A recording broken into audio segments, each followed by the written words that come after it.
जिस देश का रुपया गिरता है उस देश का प्रधानमंत्री गिरा हुआ होता है। उस वक्त झूठ बोला सर चुनाव जीतने के लिए। पेट्रोल बाकी आसपास के देशों में इतना सस्ता है तो यहाँ महंगा कैसे हो सकता है। सलाहकार अच्छे नहीं रहोगे, सलाहकार तुम्हारे अच्छे नहीं है, तुम देश को बर्बाद कर दोगे। 15 साल से तुम सीएम हो, सलाहकार तुम्हारे अच्छे नहीं है, बिना हेलमेट के कैसे जा सकते हो। हमें आपकी जान की चिंता है, इसका मतलब आपको सिर्फ पैसे की चिंता है। ये तो श्रीराम का नारा दिखाए और आप तो श्रीराम मंदिर में ही चोरी कर रहे हैं। मोदी जी ने 2014 में कहा था कि जिस देश का रुपया गिरता है उस देश का प्रधानमंत्री गिरा हुआ होता है। रुपया इतना नहीं गिर सकता दोस्तों, मित्रों, शासन में बैठा हूं मैं जानता हूं। इसका मतलब उस वक्त झूठ बोला था। आपसे पूछ रहा हूं, अगर रुपया गिरना सही है, जस्टिफाई है, तो उस वक्त झूठ बोला सिर्फ चुनाव जीतने के लिए कि हम जीत जाएंगे तो हम झूठ बोल देते हैं कि रुपया गलत तरीके से गिर रहा है। उस वक्त उन्होंने बोला कि विदेश में काला धन है, हम देश में काला धन लेके आएंगे, पेट्रोल बहुत सस्ता हो जाएगा। पेट्रोल बाकी आसपास के देशों में इतना सस्ता है तो यहाँ महंगा कैसे हो सकता है। क्या ये सब बातें मोदी जी ने झूठ बोली थी या उनको उस वक्त रिसर्च नहीं थी और वो भी व्हाट्सएप यूनिवर्सिटी पे डिपेंड थी। हो सकता है सर, उनके सलाहकार अच्छा, अच्छे नहीं रहे होंगे। सलाहकार अच्छे नहीं रहे होंगे, सलाहकार तुम्हारे अच्छे नहीं है, तुम देश को बर्बाद कर दोगे।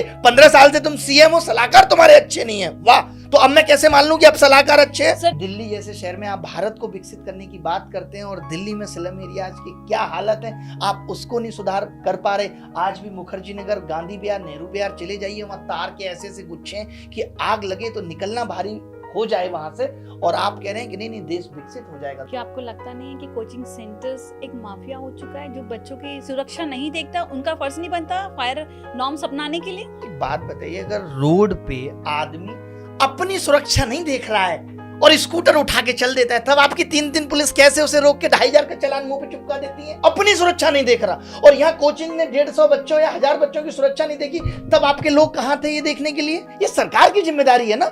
अपनी सुरक्षा के लिए आप इतना जो है अड़े हुए हैं कि नहीं यार, आप बिना हेलमेट के कैसे जा सकते हो, हमें आपकी जान की चिंता है। इसका मतलब आपको सिर्फ पैसे की चिंता है। आप भी वही माफिया की कैटेगरी में आते हैं कि आपको पैसा बनाना है, आपको मतलब नहीं है लोगों के मरने से। कौन बनाएगा कानून? जब देश तब तक नहीं बदलेगा जब तक आपके हमारे जैसे पड़े हुए लोग भी बार बार सरकार के झूठे वादों पे चोट नहीं।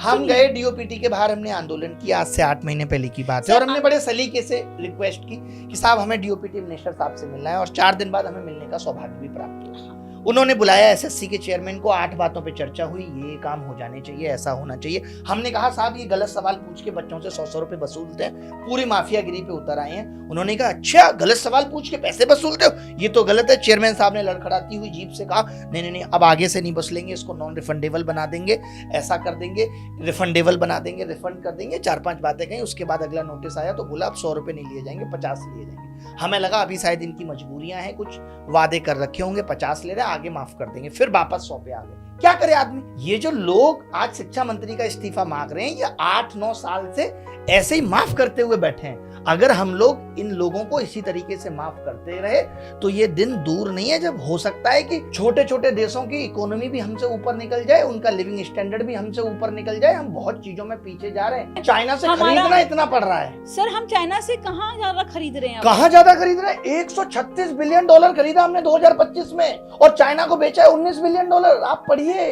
डेटा निकाल के देखिए। हम केवल मेड इन इंडिया के नाम पे जस्ट असेंबल कर रहे हैं, हमारी स्क्रीन तक चाइना से आ रही है, हम सिर्फ असेंबल कर रहे हैं। भारत कहने के लिए मोबाइल मैन्युफैक्चरिंग हब है, लेकिन यहाँ कुछ भी नहीं बन रहा, सिर्फ असेंबलिंग हो रही है, क्योंकि सस्ती जमीन है, लोगों के पास काम नहीं है करने को, तो सस्ता लेबर कॉस्ट पे काम हो जा रहा है। ये तो श्री राम का नारा दे के आए थे, हमें लगा था इनके अंदर श्री राम के चरित्र से भी बहुत कुछ होगा जो इन्होंने सीखा होगा। खाक सीखा आपने? वो आदमी रात में घूम घूम के ये देखता था कि कोई प्रजा मेरे खिलाफ क्या बोल रही है, ये श्री राम के चरित्र में था। और आप तो श्री राम मंदिर में ही चोरी कर रहे हैं, आपकी शुरुआत ही चोरी से होती है, धर्म आपने नीचे कर दिया। देख लीजिए दशरथ जी को पुत्र मुंह में जान दे दी थी उन्होंने। श्री राम ने कह दिया था कि पिताजी ऐसे मत रोइए, धर्म बहुत बड़ा है और मैं धर्म की खातिर बन जाऊंगा 14 साल के लिए। धर्म ऊपर था, ये सीखा।